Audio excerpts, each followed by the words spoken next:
ഏറ്റവും കൂടുതൽ സിനിമയിൽ നായകനും നായികയുമായി വന്നതിന്റെ ഗിന്നസ് റെക്കോർഡ് പ്രേമസീർ ഷീല കോമ്പിനേഷനിലാണ്. എന്നാൽ മലയാളത്തിൽ ഇവരല്ലാതെ അണ്ടർ റേറ്റഡ് ആയിപ്പോയ വേറൊരു പെയറുണ്ട്. ഒരുപക്ഷെ നമ്മൾ അധികം ഒന്നും അങ്ങനെ ശ്രദ്ധിക്കാതിരുന്ന ഒരു പെയറാണ് ഇവരുടേത്. നായകന്മാരല്ല ഇവർ അധിക കോംബോയിലും. പറയുന്നത് ഇന്നസെന്റ് KPC ലളിത കോംബോയെ കുറിച്ചാണ്. KPC ലളിത ചേച്ചിയും ഇന്നസെന്റും നായകനും നായികയും അല്ലെങ്കിലും ഭാര്യ ഭർത്താക്കന്മാരായി വന്ന സിനിമകളുടെ എണ്ണം എടുത്താൽ നമ്മൾ ഒരുപക്ഷെ ഞെട്ടിപ്പോവും. 50-ലധികം സിനിമകൾ ഇവർ പെയറായി വന്നിട്ടുണ്ട്. അതിൽ ശ്രദ്ധിക്കപ്പെട്ട ഒരുപാട് സിനിമകളുണ്ട്. പേഴ്സണലി പെട്ടെന്ന് ഓർമ്മ വരുന്നത് മണിച്ചിത്രത്താഴ്, സസ്നേഹം, ഗജകേസരി യോഗം, പൊന്മുട്ടയിടുന്ന താറാവ് തുടങ്ങിയ സിനിമകളാണ്.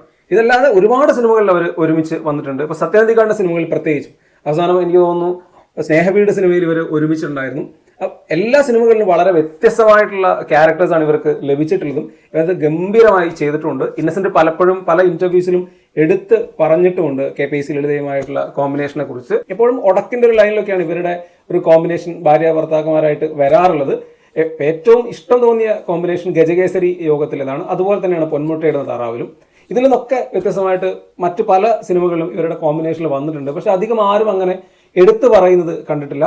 ഇവരുടെ ഒത്തിരി സിനിമകൾ നമ്മൾ കണ്ടിട്ടുണ്ടെങ്കിലും അത്രയൊന്നും നമ്മൾ ഓർത്ത് വെക്കാത്തതാണ് ഇവർ എത്രത്തോളം സിനിമകളിൽ ഒരുമിച്ച് വന്നു എന്നുള്ളത്. എങ്ങനെ നോക്കിയാലും ഇവർ 50-ലധികം സിനിമകളിൽ പെയറായി വന്നിട്ടുണ്ട്. പക്ഷെ നമ്മൾ നായകനോ നായികയായി വരാത്ത ഒരു കോമ്പിനേഷൻ ആയതുകൊണ്ട് തന്നെ അങ്ങനെ അങ്ങ് ആ രീതിയിൽ ശ്രദ്ധിച്ചിട്ടുണ്ടാവില്ല.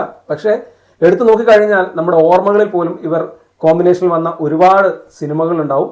എന്തായാലും മലയാള സിനിമയിൽ ഒരു പക്ഷേ ഇത്രത്തോളം അണ്ടർ റേറ്റഡ് ആയ ഒരു പെയർ വേറെ ഉണ്ടാവില്ല.